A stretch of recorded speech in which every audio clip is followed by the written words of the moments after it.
verificar eso? No, pero ya nos fijamos. Fíjense, por favor, cualquier cosa me avisa. Bueno, ¿Ahí se está grabando? sí. Sí, ya está grabando, Dante. Bueno, muy bien. Empezamos entonces.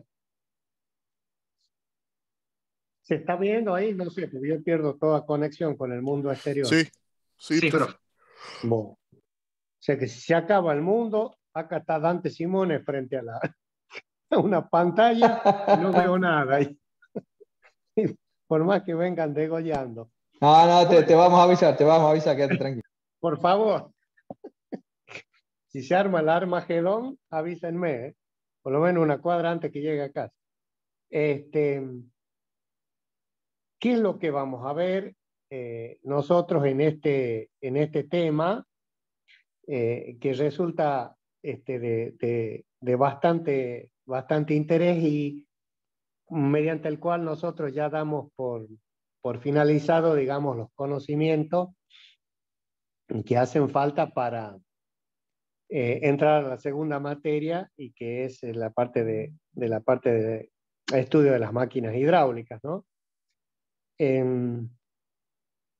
Poco esto nosotros lo vimos el año pasado, o cuando hayan cursado la materia mecánica y mecanismo, como una de las ecuaciones cardinales de la dinámica, teníamos nosotros el teorema de la cantidad de movimiento.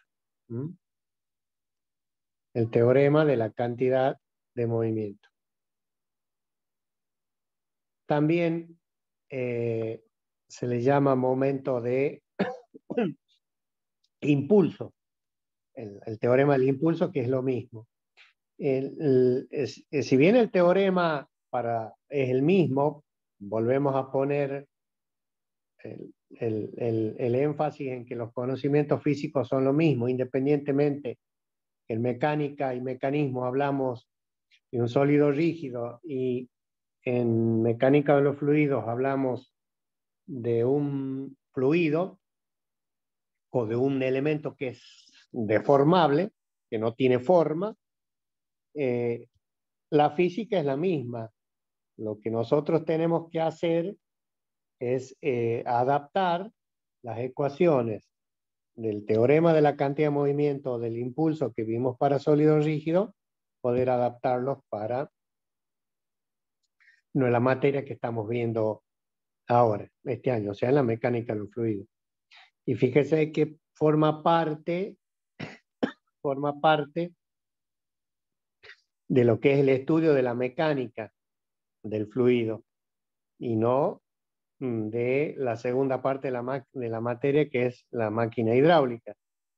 Forma parte casualmente de la mecánica de los fluidos porque nos va a explicar un poco el comportamiento que tiene el fluido cuando varía su impulso o su cantidad de movimiento. Es tan importante este tema, es tan importante que junto con la continuidad, la ecuación de continuidad, ¿no es cierto? Como está puesto acá en negrita, un poco lo que hablábamos recién con Mariela, A1 por B1 igual a 2 por B2, la ecuación de continuidad. El teorema de Bernoulli, que ya vimos, energías de presiones, más energías de velocidades y más energías geodésicas tenían que permanecer constantes. Entonces, son las ecuaciones básicas que nos van a permitir abordar la mayoría de los problemas que se presenten en el estudio de la mecánica de los fluidos y obviamente de las máquinas hidráulicas.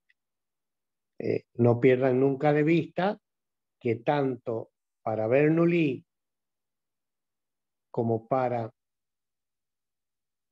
continuidad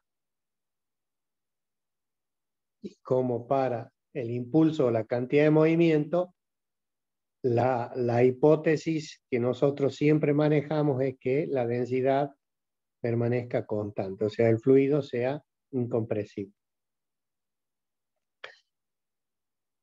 A partir del estudio del impulso de la cantidad de movimiento,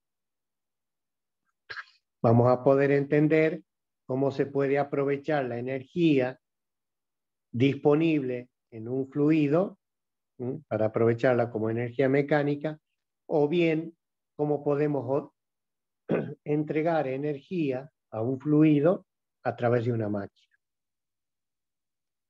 Fíjense que la ecuación de partida no es otra que el segundo principio de Newton, además que está puesto de otra manera, pero la ecuación de fuerza igual a masa por aceleración es la que nos define, digamos, el inicio o el punto de partida para poder interpretar lo que es el impulso o la cantidad de movimiento. Nada más que el segundo término, a la aceleración, la ponemos como una derivada de la velocidad respecto del tiempo. Entonces, podemos transformar la ecuación de que la fuerza igual a la masa por la aceleración, la transformamos, ponemos F igual a M por la derivada de B con respecto de T. Esto, poner la ecuación F igual a M dB sobre dt es una ecuación diferencial. Una ecuación diferencial en donde vamos a separar variables, vamos a dejar de un lado el tiempo, o sea, F por diferencial de T, la vamos a hacer a M por diferencial de B. Eso es lo que se hace acá, digamos, lo menciono a este paso matemático para que tengan presente de que si estamos aplicando una ecuación diferencial es porque nosotros estamos considerando una partícula que se mueve a lo largo de una trayectoria o de una línea de corriente entre dos posiciones, 1 y 2. Obviamente, en la posición 1 tendremos el tiempo 1 y en la posición 2 el tiempo 2, y eventualmente en la posición 1 tendremos B1 y en la posición 2 tendremos B2. Ya fíjense la trayectoria, yo la he hecho curvilínea a propósito para que se pongan de manifiesto las magnitudes vectoriales de la velocidad que están en juego, ¿no es cierto?, entre los puntos 1 y el punto 2. De allí que la velocidad puede que no varíe, el módulo, pero sí puede variar en dirección, y de hecho lo hace, al ser una trayectoria curvilínea. Entonces, si hay una variación en la dirección, hay una variación en el vector. La hipótesis de la masa constante, esto, fíjense, está metido adentro, continuidad, ¿no? Es decir, caudal másico, recuerden lo G, el caudal másico, que era ρ por el caudal volumétrico, ¿no es cierto? Es el que permanece constante. Para nosotros, la masa permanece constante. O sea, no hacemos ningún tipo de consideración respecto a que haya variaciones de masa entre las secciones que hemos considerado. Reitero, como estamos acá en una ecuación diferencial entre 1 y 2, la masa permanece constante. Como las variables son distintas, pasamos a este punto, sería la explicación que he dado sería referente a lo que he puesto ahí como número 1, ¿no es cierto? El poder separar las variables, el tiempo por un lado y la velocidad por el otro.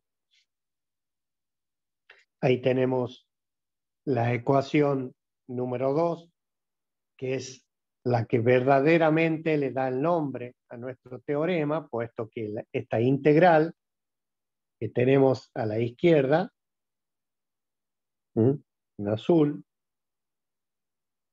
esta, tenemos la fuerza que está actuando, reiteramos, sobre la partícula, en el módulo,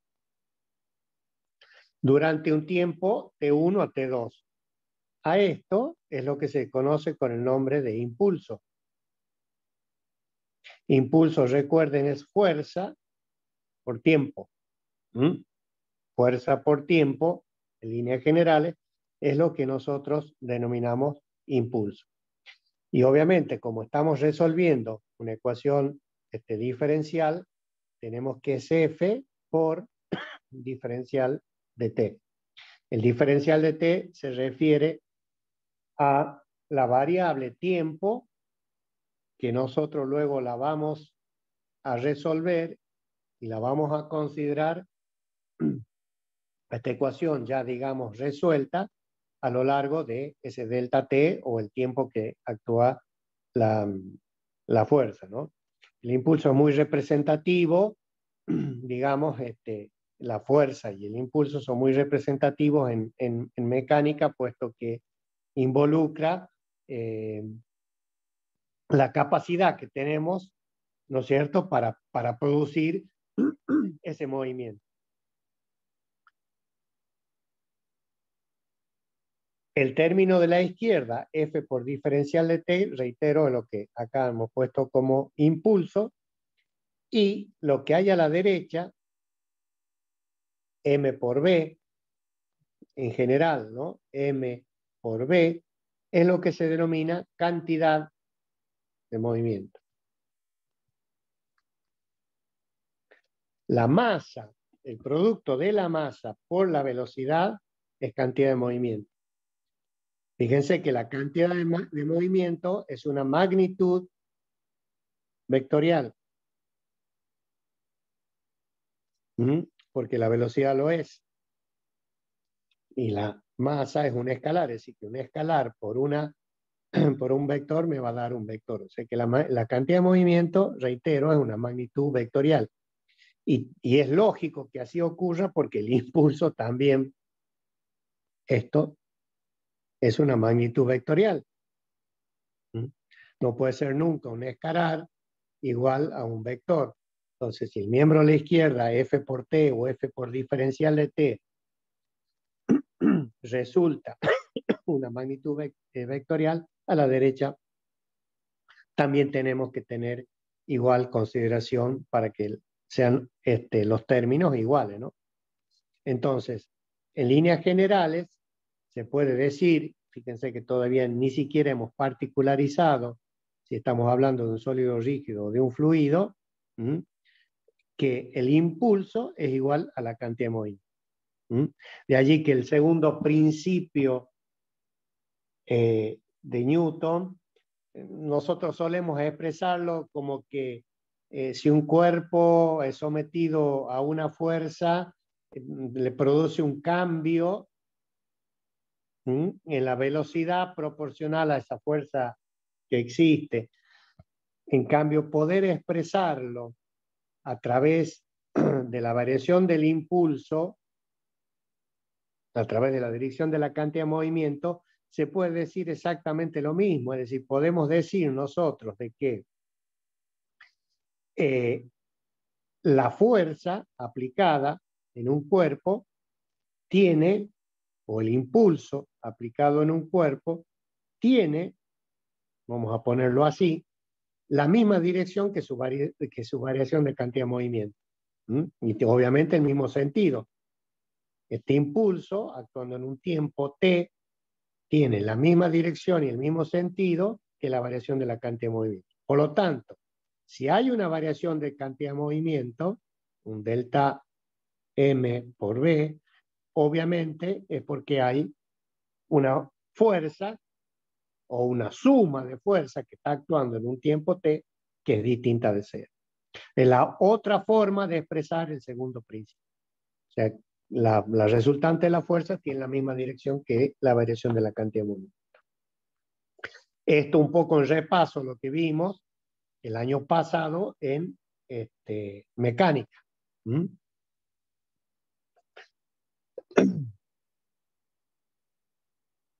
Lo que vamos a hacer ahora, y está puesto en esta filmina, es particularizarla a la ecuación de la cantidad de movimiento para la mecánica de los fluidos.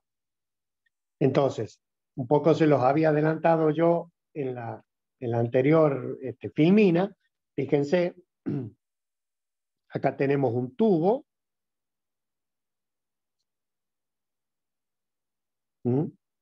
Puede ser un caño o puede ser simplemente una porción de fluido en donde, a propósito y con los fines didácticos, está puesta así. Fíjense que en el dibujo, lo vamos a aclarar, el dibujo, por si no se ve bien. Primero, ¿qué tenemos? Una variación de sección.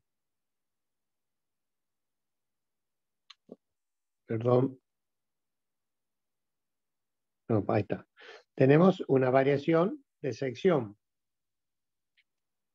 O sea que tenemos una sección S1 que es distinta a una sección S2. Y segundo, tenemos una variación de dirección. Porque V1 es distinta, hablo en dirección, ¿no? La dirección de V1 es distinta a la dirección de V2. Entonces acá se están presentando los dos problemas básicos cuando estudiamos una magnitud vectorial como es la velocidad. Sabíamos que si hay variaciones de sección, va a haber variaciones en el módulo de la velocidad entre V1, que está acá, y V2, que está allí.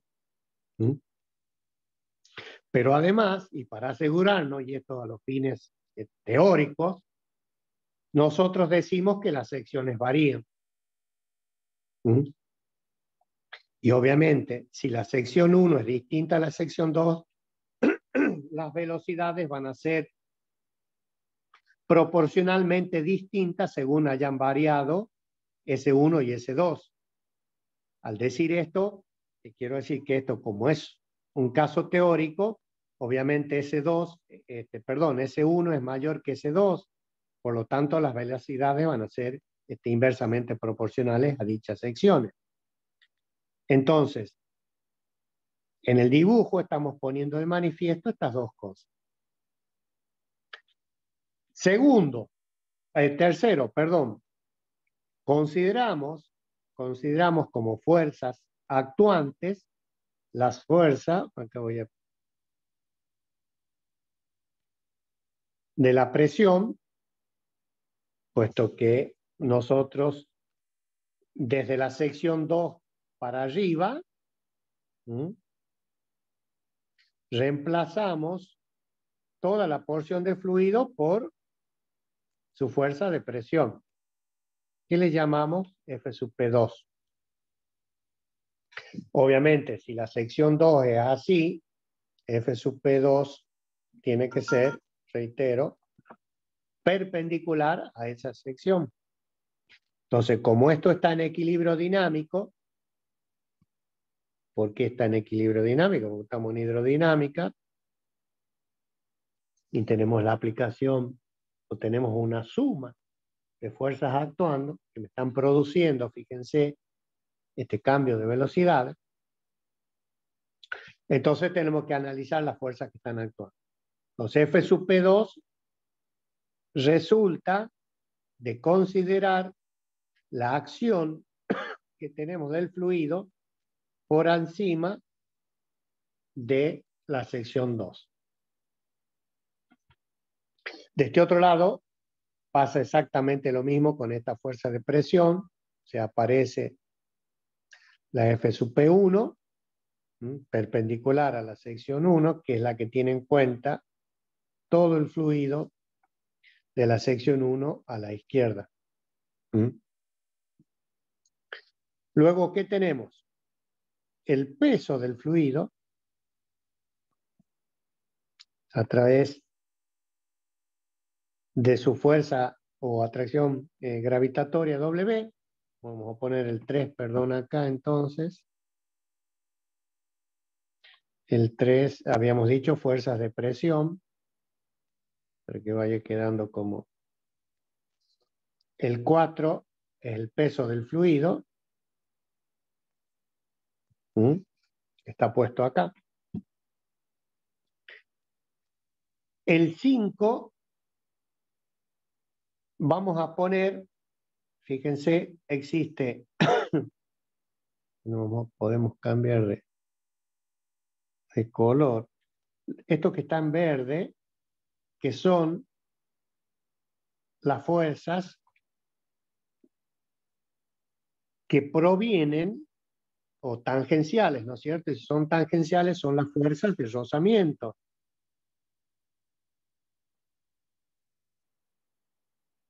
O sea que en 5 tenemos F de rozamiento. La simbolizamos en la sección 1 como T1, se llama T1 y T2, que son las fuerzas de rozamiento en general por el hecho de que el fluido se está moviendo de 1 a 2. Y vamos a agregar una fuerza más, que es R. La fuerza R es una resultante, eso sí es bien visto y tienen que acordarse, de todas las fuerzas que están actuando. Ojo, no tiene nada que ver con la fuerza de rozamiento ni con el peso, pero se entiende de que hay fuerzas que están actuando, que están obligando al fluido a que cambie de dirección.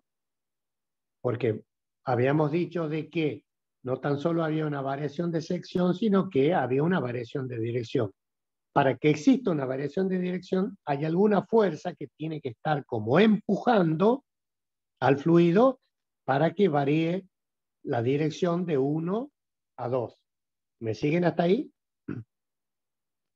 O sea, que R es una fuerza resultante que cambia la dirección del fluido. ¿Está bien? Entonces, como análisis de fuerzas,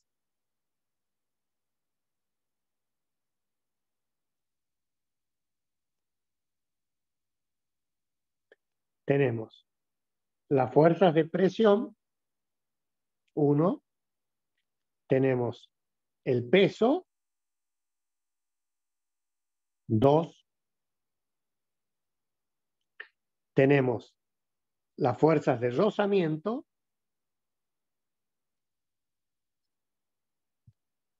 3, y tenemos la resultante exterior al sistema.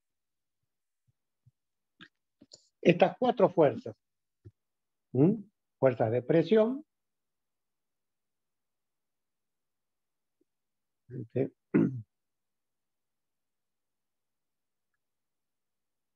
fuerzas de presión, gravitatorias, rozamiento y resultantes que obligan, exteriores, ¿se entienden? Resultantes exteriores que obligan al fluido a cambiar de dirección. De todas estas fuerzas, las únicas que no vamos a considerar por ser de segundo orden o de poca importancia en la aplicación del teorema del impulso o de la cantidad de movimiento van a ser las fuerzas de rozamiento. O sea que estas fuerzas que están, y en el libro, porque este es un dibujo que lo extraje del libro, están puestas como T, no las vamos a considerar por la importancia, la poca importancia que tiene en la variación de la cantidad de movimiento. pero sí la fuerza de presión, sí el peso y sí las resultantes exteriores. Con estas tres fuerzas, las F sub P, debido a la presión, el peso del fluido, tiene mucho que ver con la cantidad de fluido, obviamente, y la resultante exterior que se le haga al fluido, sí las vamos a considerar. Entonces, cuando obtengamos esta ecuación, nos va a servir como base la ecuación del impulso, la cantidad de movimiento, para transformarse y vamos a comenzar o empezar a ver en el estudio de las máquinas hidráulicas la ecuación fundamental de la termodinámica. O sea que con este tema vamos a arrancar en la próxima bolilla para estudiar la ecuación fundamental de las turbomáquinas. Tan importante este tema que sirve de base, reitero, para estudiar el primer capítulo de máquinas hidráulicas. Entonces, planteado así como está, ya tenemos una idea bastante más acabada de cómo esta ecuación F igual a M por A la hemos transformado en F por diferencial de T, la integral, igual a la integral de M por diferencial de B. Si acá la variable de la velocidad tiene que ser entre B1 y B2, y si acá el variable es el tiempo, obviamente tiene que ser entre T1 y T2. Entonces esta ecuación planteada así como está la tenemos que transformar entre comillas y ya hacerla a una ecuación, llevarla a una ecuación hidráulica, es decir, que tenga en cuenta las propiedades del fluido. Bien, esto también está extractado del libro, por lo tanto, discúlpenme, pero estoy con un poco de tos.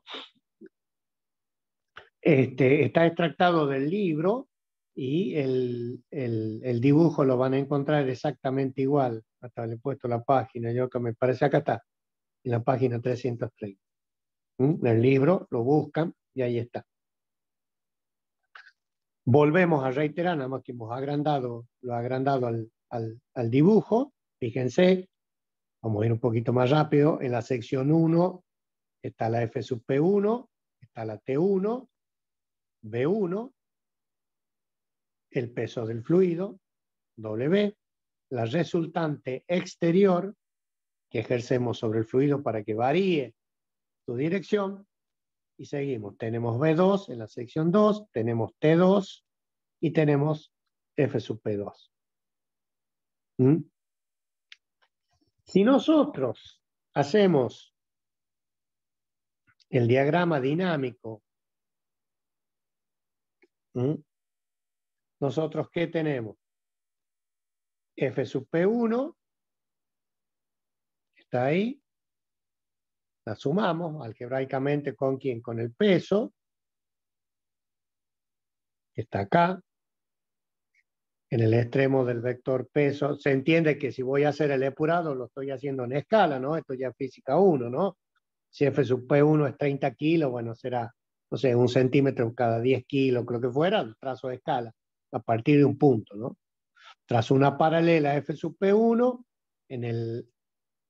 por el extremo trazo una paralela al peso, que tiene su valor, luego sigo y trazo una paralela a F sub P2, que es la fuerza de presión 2, luego en el final de la fuerza de presión 2 le trazo la paralela a la resultante R, y como me dice muy bien el segundo principio de Newton, la suma de la fuerza tiene que ser igual al producto de las masas por las aceleraciones, es decir, esto no está en equilibrio estático, sino en equilibrio dinámico, por lo tanto, esta suma de fuerza tiene que ser distinta de cero. ¿Está bien? Lo importante para la consideración es que al ser esta suma de fuerzas distintas de cero, el fluido está siendo sometida a una variación de la cantidad de movimiento. Es decir, porque esta fuerza, esta suma de fuerzas, del otro lado se debe corresponder, recuerdo con lo que habíamos dicho, con la variación de la cantidad de movimiento. Entonces, esta explicación que yo le he dado la tienen toda acá. Han seguido leyendo a medida que yo iba hablando. Es el origen, fuerzas normales, F sub P1, ya lo hemos hablado, F sub P2, fuerzas tangenciales, que existen, reitero, existen, no es que las vamos a dejar de lado, existen, pero las vamos a considerar despreciables frente a las otras para hacer el cálculo. Las resultantes de todas las fuerzas que actúan en las paredes del tubo y que lo obligan, bueno, a cambiar su dirección, que es la R o R', se llama el libro, pero ya falta una R'. Y, por último, la fuerza, el peso.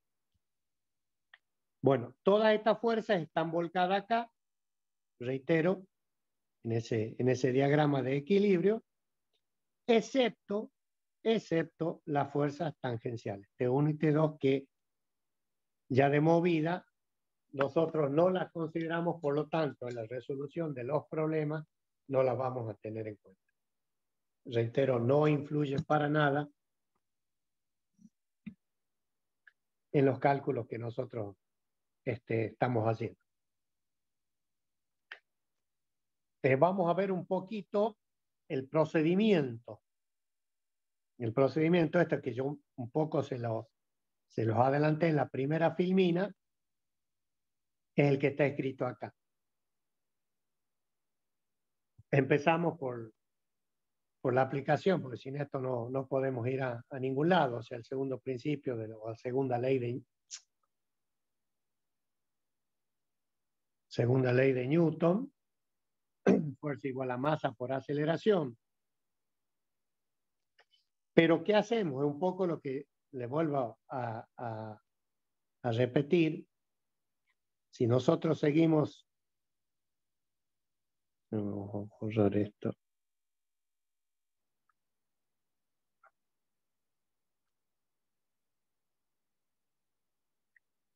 Para que sea algo similar a lo que estamos viendo, que sea una trayectoria curvilínea y ascendente, ¿no? Entonces, si acá teníamos B1, tangente deberíamos tener B2. Entonces, vamos a aplicarle a esta partícula que está en 1, se mueve de 1 a 2, la segunda ley de Newton, F igual a M por A. Lo que vamos a hacer luego es integrar a lo largo de todo este filamento de corriente, es decir, a lo largo de todo este hilo, las vamos a integrar. Y luego vamos a considerar esto como un tubo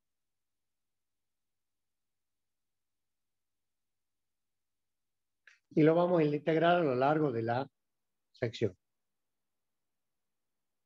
Entonces está claro, vamos a ver qué es lo que pasa con una partícula y un filamento entre 1 y 2 y luego a ese filamento lo vamos a integrar a lo largo de toda la sección para conformar el tubo. Al resolver esto queda resuelto el tema del teorema de la cantidad de movimiento. Ahí está entonces la ecuación F igual a M por dB sobre dt, que la vamos a poner en ecuaciones, en componentes cartesianas. O sea, porque esta velocidad en el espacio va a tener una componente según el eje X, una componente según el eje Y y una componente según el eje Z. Entonces, estas tres ecuaciones son las tres ecuaciones cartesianas que responden a esta ecuación que es la ecuación vectorial. Por lo tanto, lo que resolvamos para una va a ser igual para las otras. Tomemos, por ejemplo, la del eje X. como decíamos que era para una partícula, ¿se entiende ahí? Porque estoy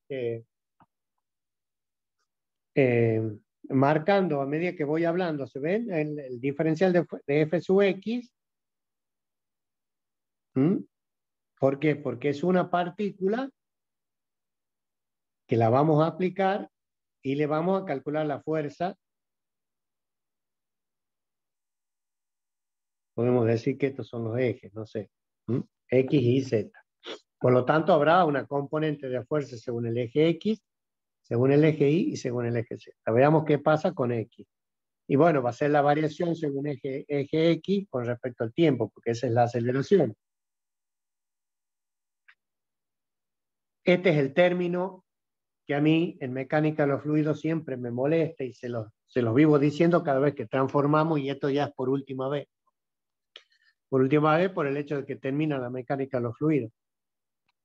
Si fuera un sólido rígido hablaríamos de la masa del cuerpo, pero como no lo es, el término masa no me ayuda mucho. Entonces esa es la variable que a mí como que me está molestando para hacer el cálculo de, en este caso, el impulso o la cantidad de movimiento. Entonces, ¿cómo lo cambio?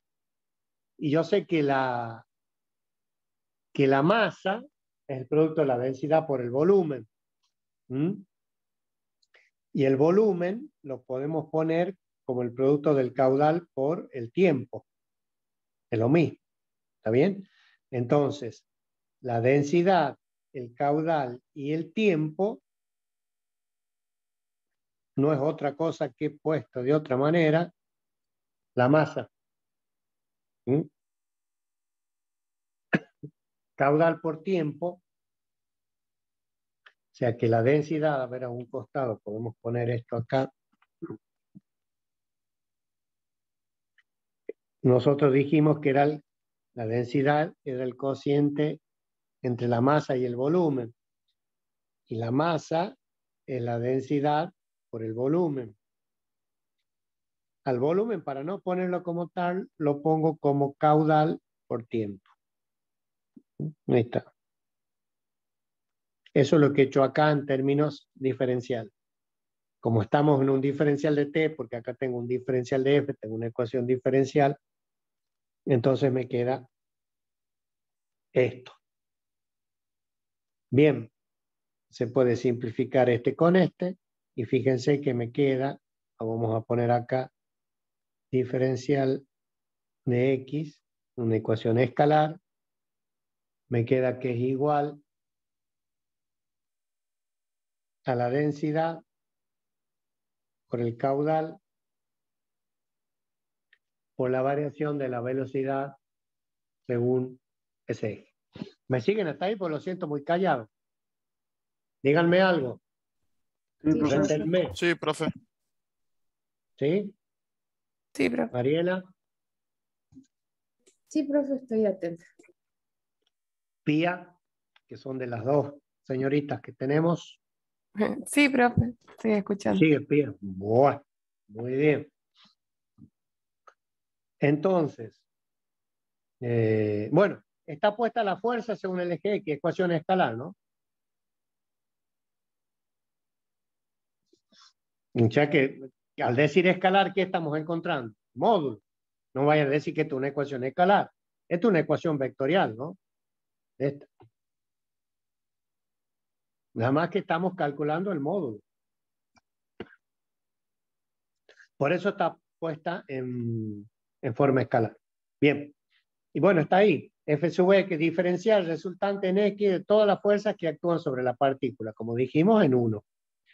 La masa de la partícula, acá está, ni sabía que lo había escrito, pero ahí tiene, bueno, el ρ por diferencial de T, bueno, lo que habíamos hablado. El caudal es el volumen por unidad de tiempo, entonces, ahí lo tiene. Es lo que yo les había puesto acá como forma de incremento ya finito y no puesto como forma diferencial. Entonces, ¿qué hacemos? Habíamos dicho que estaba la suma de las resultantes porque es una integral de la fuerza según el eje X. Ahora lo que íbamos a integrar era lo largo del filamento de corriente, con la hipótesis de que nuestra densidad permanece constante. Y si la densidad permanece constante, y la densidad permanece constante, porque el fluido es incompresible, son términos que no lo vamos a tener en cuenta.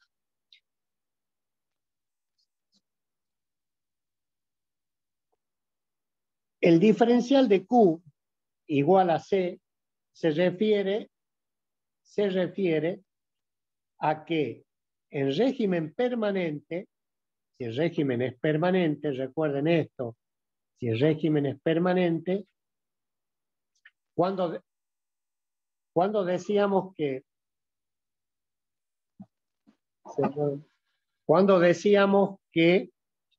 el régimen era permanente, cuando la velocidad que pasaba con la partícula número 1 y en sucesivas posiciones, pero siempre en el punto 1, la velocidad siempre era v sub 1. Es decir, que v sub 1, o sea que la derivada de la velocidad con respecto del tiempo permanece constante. O sea, no hay una variación de la velocidad con respecto al tiempo.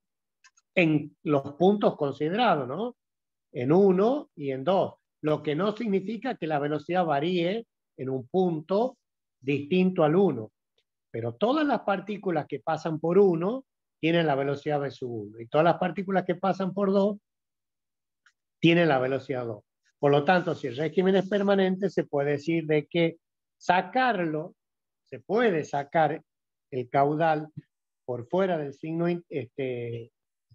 integral y decir que no hay variaciones de caudal también, porque no hay variaciones en la velocidad. O sea que el caudal deja de ser una función del tiempo, como está planteado acá. O sea que este dq igual a d tau sobre dt, para cualquier tiempo t, el caudal es el mismo. Es decir, la unidad de volumen que pasa por el tiempo permanece constante. Por lo tanto, dicho esto, se puede sacar el diferencial de Q fuera del signo integral. Entonces nos va a quedar la fuerza actuando entre 1 y 2, el diferencial de fuerza entre 1 y 2 es igual a ρ por diferencial de Q, ¿ve? Lo hemos sacado fuera del signo integral, y nos queda qué es lo que pasa con la velocidad entre 1 y 2. Entonces, ¿qué estamos viendo? ¿Cómo varía la fuerza entre 1 y 2? Esta fuerza me está diciendo, ρ por diferencial de Q, me está diciendo cómo va a variar la velocidad en esos mismos puntos. Es decir, la acción de esta fuerza me está diciendo cómo va a variar la velocidad entre esos mismos puntos. Que no se trata de otra cosa, como cambio el color para que lo vean, que es saber la fuerza allí en 1 y la fuerza allí en 2, que están actuando y que me producen una variación de velocidad entre v sub 1 y v sub 2. Reitero estas consideraciones entonces porque este es el ámbito de aplicación, del teorema de la cantidad del movimiento. La densidad tiene que ser constante y el régimen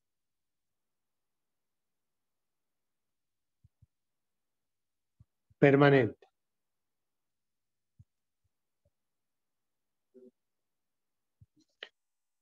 Estas son las dos hipótesis que nos van a permitir aplicar la ecuación de la cantidad de movimiento, que vamos a ver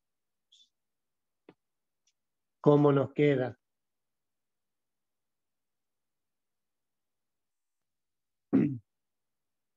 Este es el paso que seguía, integrar sobre todo el tubo de corriente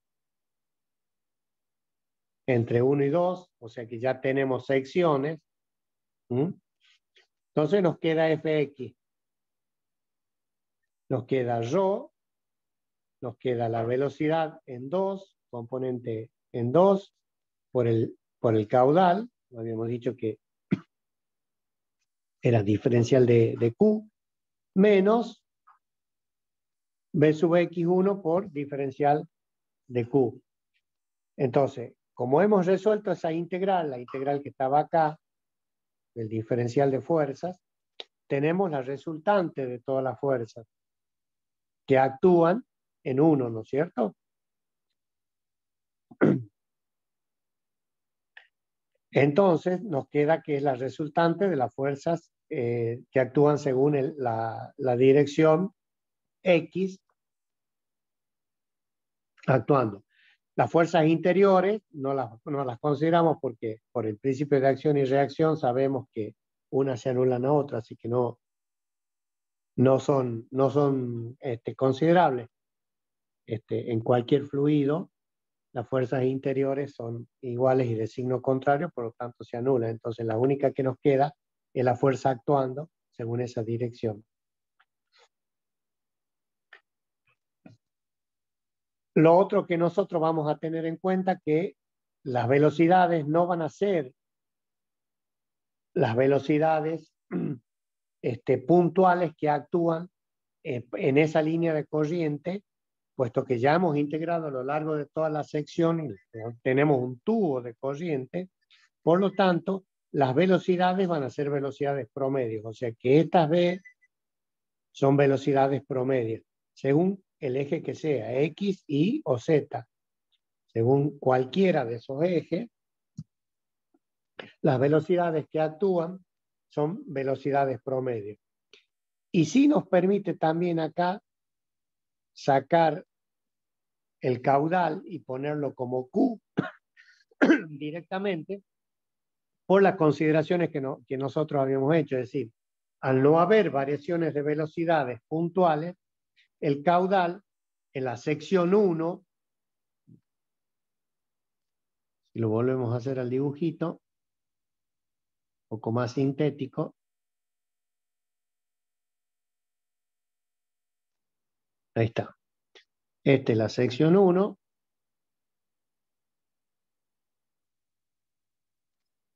Y esta es la sección 2. Entonces, el caudal Q sub 1 y el caudal Q sub 2 no hay variación. O sea que Q sub 1 es igual a Q sub 2 es igual a Q. Por lo tanto, esto nos permite independizarnos del diferencial de Q y llevarlo a valores finitos, es decir, que directamente el caudal es el mismo. Si 1 es igual a 2 y es igual a Q, o sea, es una constante, por lo tanto lo podemos sacar fuera del signo integral, lo mismo que la densidad. Por lo que, y esto sí les pediría que la memoricen, nosotros decimos que la fuerza que actúa en el fluido, reitero, en la sección 1 y en la sección 2, porque hemos integrado entre 1 y 2, es igual a la densidad por el caudal por delta B. O sea, fíjense, la fuerza es igual a la variación de la cantidad de movimiento. La fuerza que actúa en el fluido, F, es igual a la variación de la cantidad de movimiento. ¿Cuánto vale la cantidad de movimiento para nosotros? Rho por Q por delta B. Esta es la ecuación vectorial.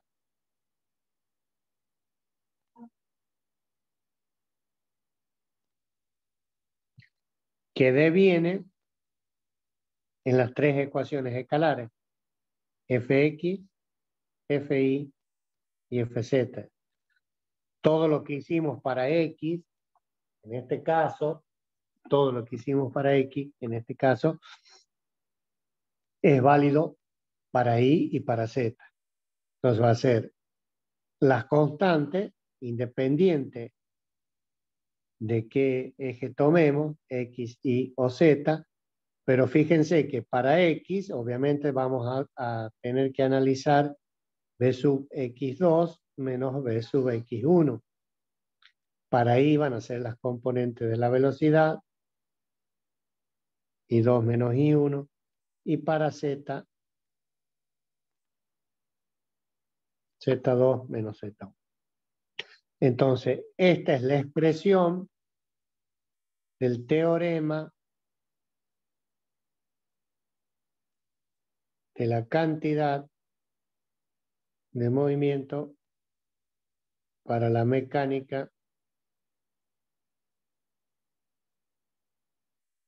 de los fluidos. El teorema de la cantidad de movimiento o del impulso, también fíjense, se llama teorema del impulso, o de la cantidad de movimiento para la mecánica de los fluidos.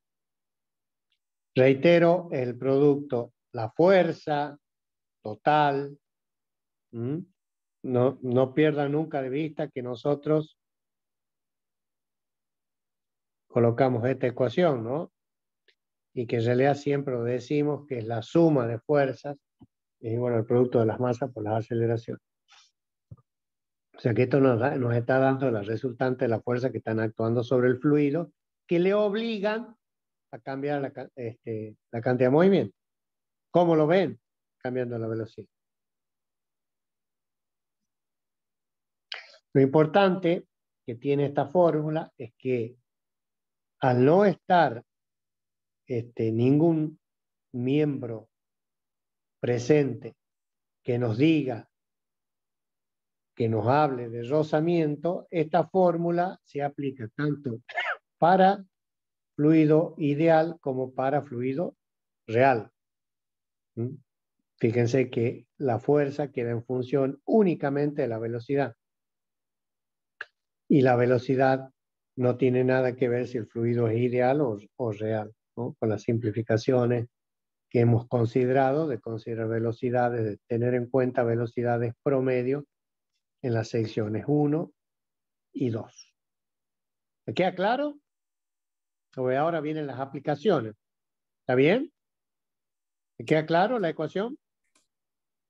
Sí, profe. Bueno, recuerden. F. A ver, che.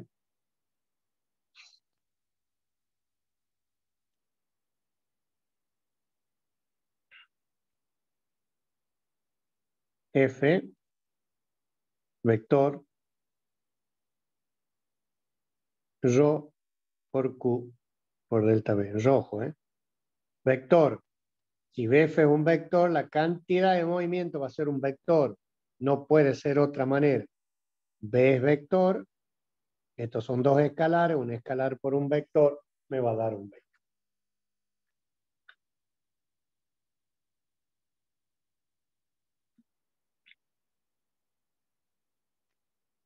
Muy bien.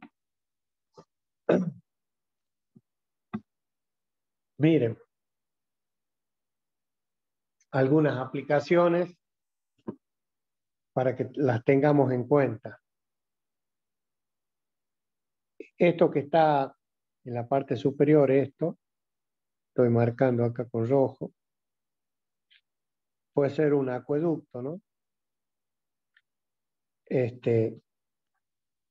Y es muy ejemplificativo de lo que queremos decir nosotros. Fíjense la sección que tiene el caño entre 0, si a esto le llamamos 0, y 1. La sección es constante. Por lo tanto, si acá tenemos B sub 0 y acá tenemos B sub 1, la velocidad B sub 0 es igual a B sub 1. Pero ¿qué pasa en 1? Miren, en 1 le han puesto acá un tremendo apoyo, porque la velocidad cambia de dirección. O sea que B sub 1 entra con este ángulo y sale con este ángulo. Y si cambia la dirección,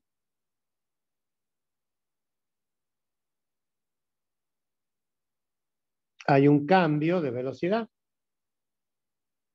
Si hay un cambio de velocidad, acá tiene que haber una fuerza.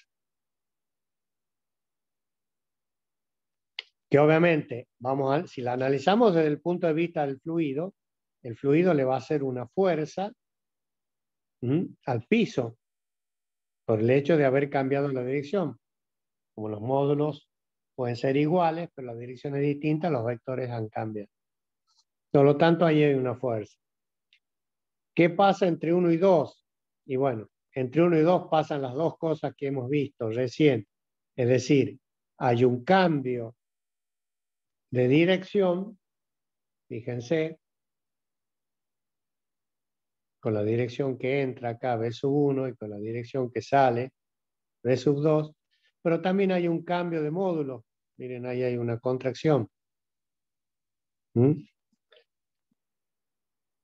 Por lo tanto, si esta era F sub 1, una F sub 2 va a ser igual a ρ por Q por delta B2.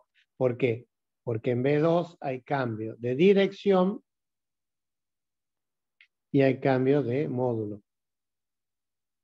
Acá únicamente había cambio de dirección.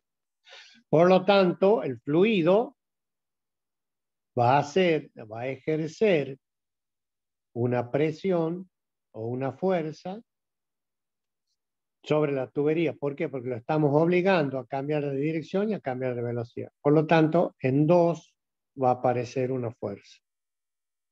Y en 1 va a aparecer una fuerza. Entonces, este hecho de la aparición de estas fuerzas es el que nos lleva a considerar que en esa zona es necesario anclar la tubería para poder absorber el esfuerzo que el fluido le va a hacer al terreno.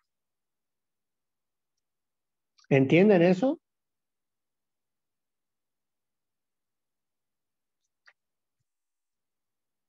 Pasa lo mismo, fíjense, pasa lo mismo con el análisis que hay acá sobre un elemento, luego lo vamos a ver bien, pero si uno interpone un elemento con esta forma que se llama cuchara, por la forma que tiene, curvilínea, y esto hagamos de cuenta que es una manguera, ¿está bien? Al obligarla, al pegar acá, fíjense, el agua sale con una velocidad de 100 metros por segundo, le cambiamos la dirección, la velocidad sale así, 100 metros, y fíjense, gira 180 grados, gira 180 grados, y sale con 50 metros por segundo. Para acá, y como esto no está fijo, obviamente, sale esta cuchara para allá con 50 metros por segundo. Por lo tanto, estos 100 metros por segundo de velocidad del chorro de agua que impactó sobre esta cuchara se dividen en dos, 50 de derecha a izquierda y 50 de izquierda a derecha. Como hay una variación, no tan solo en el módulo, sino en la dirección, aparece una fuerza. Esta. ¿Cuánto vale esa fuerza? Y vale ρ por Q por delta B. Lo que nosotros queremos averiguar es la fuerza que el chorro le hace a la cuchara. Entonces, este delta B me hace que aparezca una fuerza. Si a esa fuerza uno la multiplica por la velocidad, por U, me da la potencia. Y esto es lo que se conoce con el nombre de potencia de una turbina. Esta es la fuerza que el fluido le hace a la cuchara.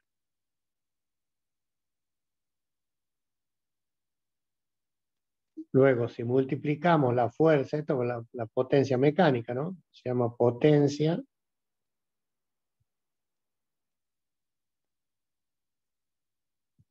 mecánica. El producto de la fuerza por velocidad, ustedes siempre la van a ver así.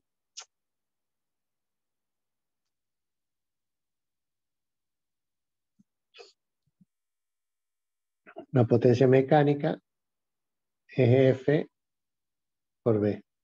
Fuerza por velocidad.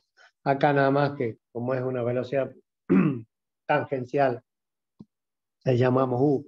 Ya vamos a ver bien esto, pero el concepto es el mismo. La potencia y la fuerza por la velocidad. Y se mide en el sistema internacional en vatios.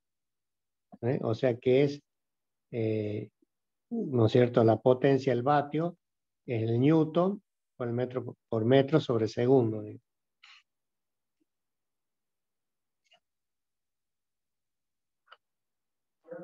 A ver, volvamos acá. Este álave se está moviendo, ¿no? O sea que es un álave móvil. ¿Y cómo sabemos que es móvil? Y porque no está fijo. Al no estar fijo a nada, estamos diciendo que se puede desplazar de izquierda a derecha con una velocidad de 50 metros por segundo. ¿Está bien? Entonces, ¿qué pasa si ahora el álave está fijo?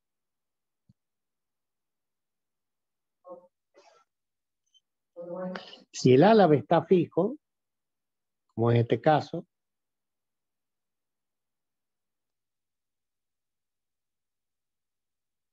al decir álave estamos hablando de álabes de turbina, tienen una forma un poco distinta a esta, pero no importa.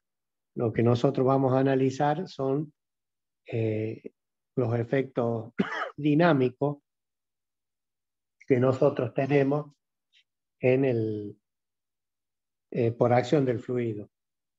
¿No es cierto? Fíjense, este es el álave que está fijo.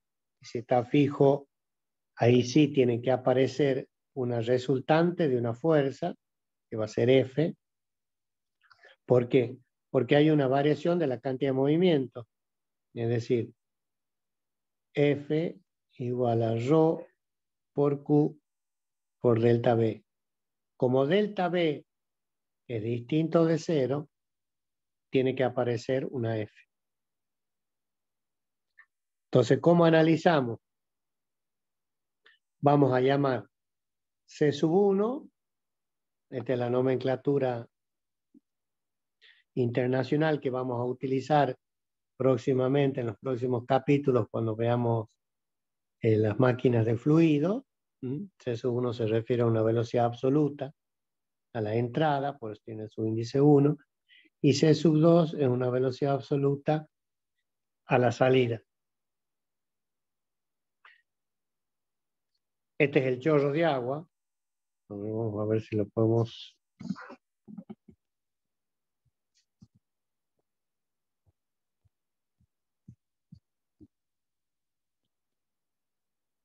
Pero, bueno.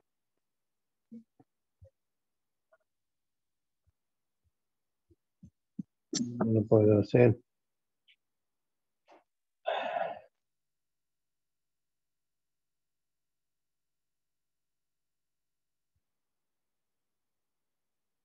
Esto que estoy marcando con azul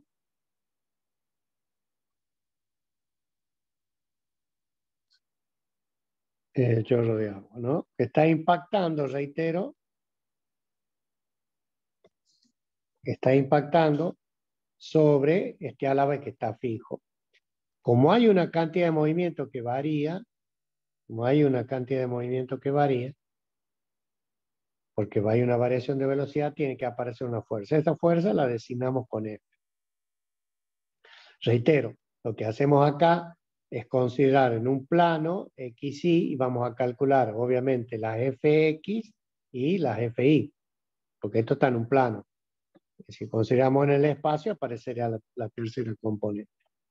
Entonces, C sub 1 la velocidad del fluido a la entrada, C sub 2 la velocidad del fluido a la salida.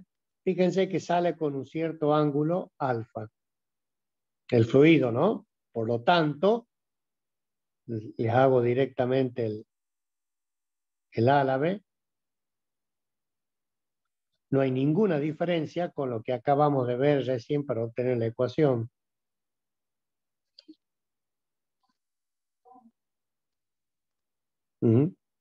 Entra con una dirección y un módulo B sub 1 y sale con otra dirección y otro módulo B sub 2, sale con un ángulo alfa.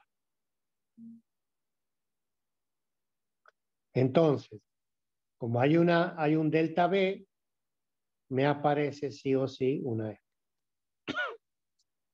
¿Cómo lo analizamos? Y bueno, colocamos la famosa ecuación ρ por Q, B sub X2, B sub X1, si es FI, ρ por Q, B sub I2 menos B sub I1, y Z, Z2 menos Z1. En este caso no consideramos la fuerza según el eje Z, por lo tanto, esta no la vamos a tener en cuenta.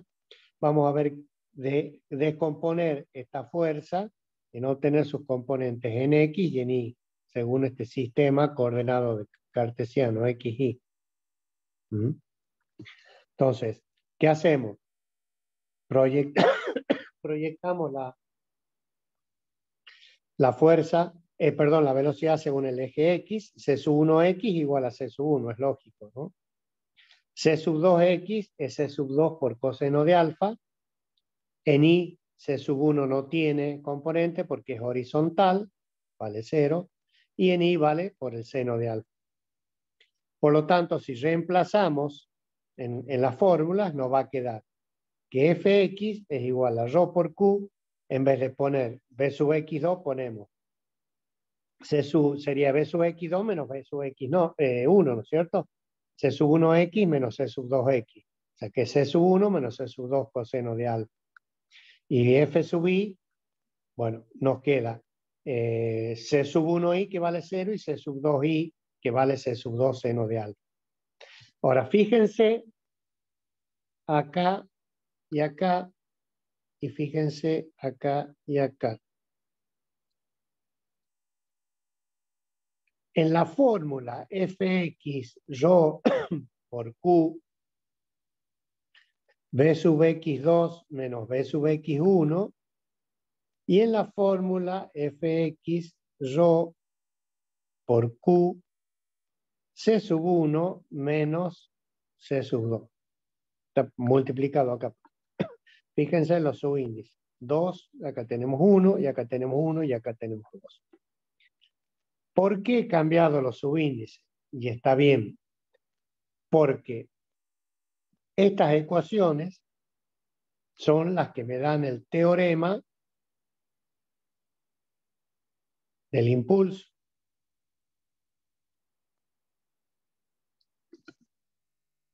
Y el teorema del impulso me habla de la fuerza que aparece para obligarlo al fluido a cambiar de dirección. Ese es el planteo que hicimos con el teorema del impulso.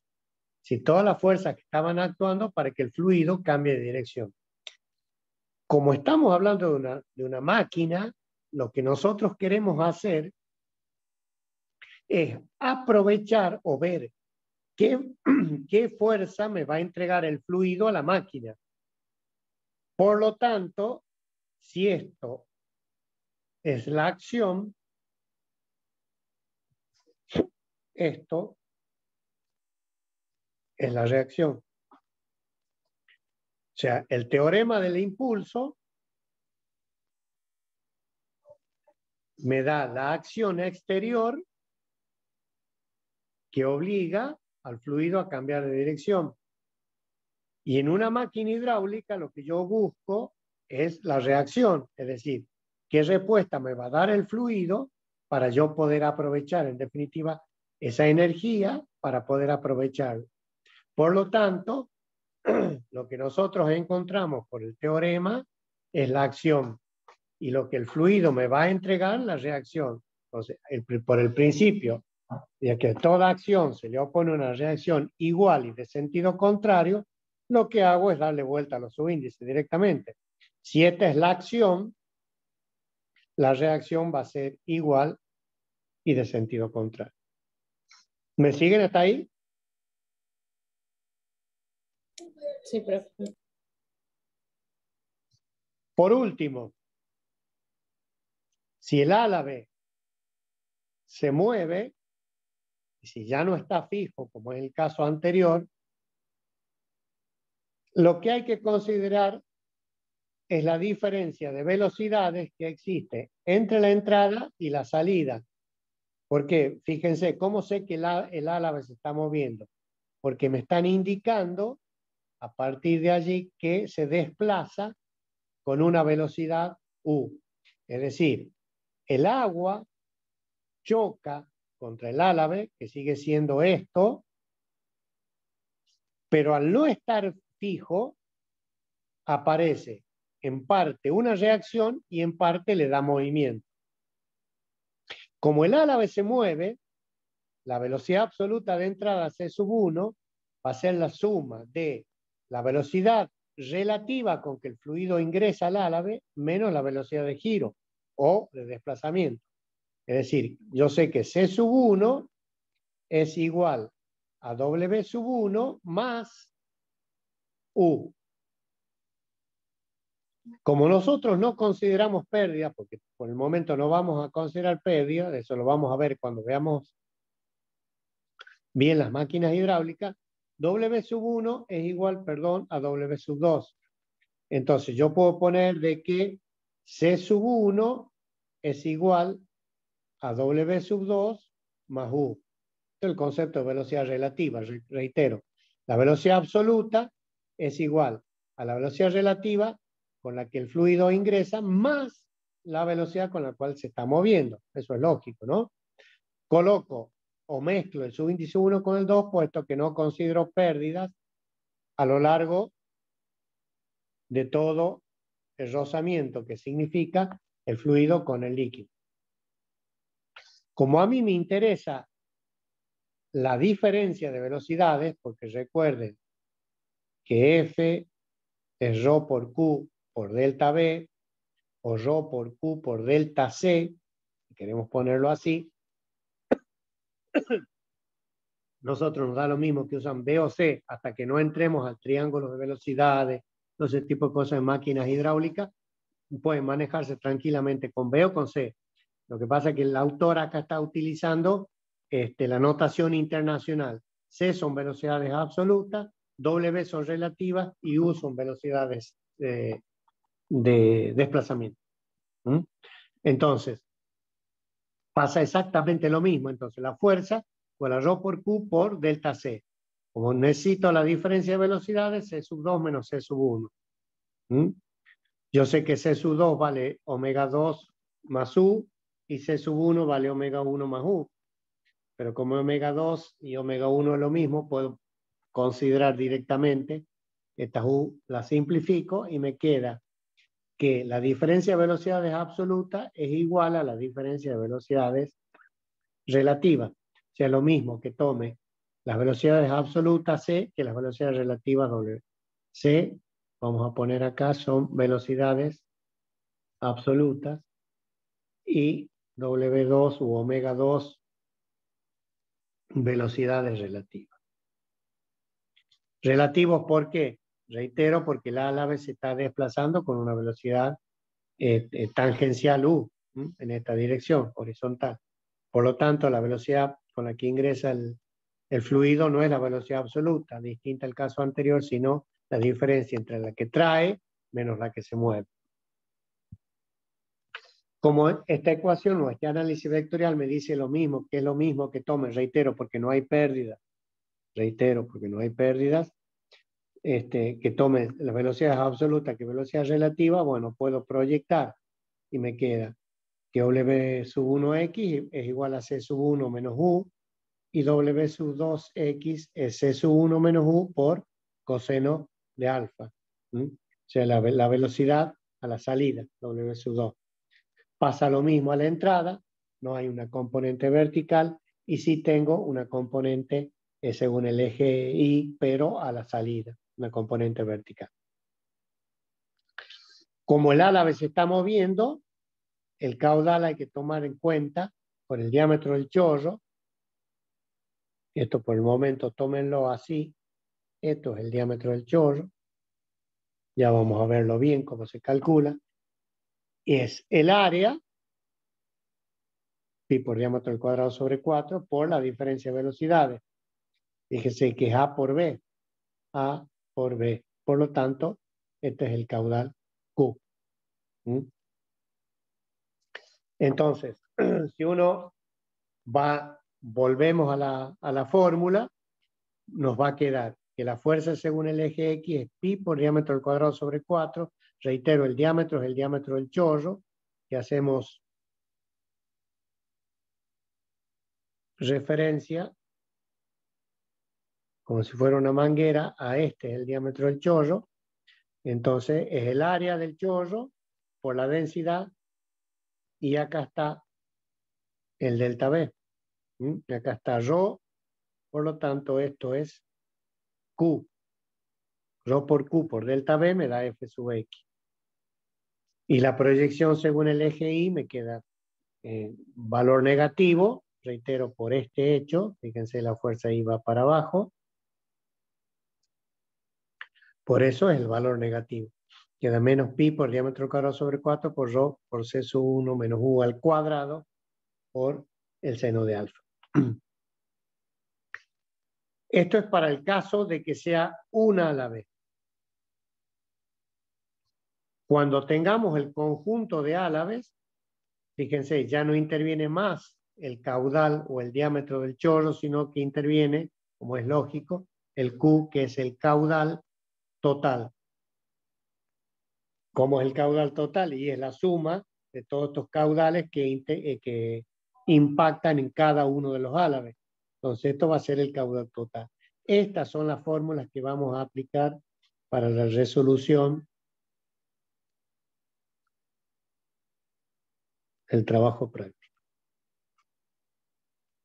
Es el caudal total, reitero, por rho, C sub 1 menos U por 1 menos coseno, la fuerza según el eje X, y según el eje Y, menos rho por Q, C sub 1 menos U por el seno del alfa. La potencia, habíamos dicho que era igual a la fuerza por la velocidad.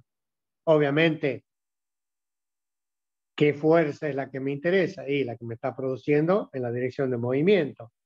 Porque I, fíjense, es perpendicular a la dirección de movimiento U. Por lo tanto, no me produce potencia. Por lo tanto, la potencia es la fuerza según el eje X por la velocidad en ese eje, porque es la que vamos a aprovechar. Según el eje Y es potencia perdida, porque no me produce energía, digamos, ahí en la dirección normal al movimiento. Entonces la potencia de este conjunto de álabes va a venir dada por el caudal total que evoluciona, por la densidad del líquido que se traiga, y, fíjense, por la diferencia de velocidades, y va a depender del ángulo de desviación del chorro. Cuanto más grande sea eso, fíjense, más chico va a ser esto, por lo tanto va a ser más aprovechable la potencia. Todo este tipo de cosas lo vamos a ver y lo vamos a analizar bien cuando veamos máquinas hidráulicas, después que veamos la ecuación de Euler o ecuación de las turbomáquinas, vamos a empezar a ver las turbinas de acción, de reacción, cómo funciona una de otra, y ahí van a terminar por entender todas estas aplicaciones. Por lo pronto, se las mostramos para que las tengan en cuenta. Hay varios problemas para resolver, para que se den cuenta cómo podemos aprovechar la energía puesta a disposición de un fluido, colocando una máquina convenientemente aguas abajo y transformar esta energía de presión, velocidad y geodésica en energía mecánica, que en definitiva va a ser aprovechada para mover, digamos, un generador o lo que fuera. Los elementos básicos, reitero, o conceptuales que tenemos que tener en cuenta es el impulso y la potencia generada por ese elemento. En función de la geometría, lo están viendo ustedes ahí, que va a estar dada, y de la diferencia de velocidades. Recuerden, porque el impulso está puesto acá, es ρ por Q por delta B o delta C. Bueno. Con esto daríamos por finalizado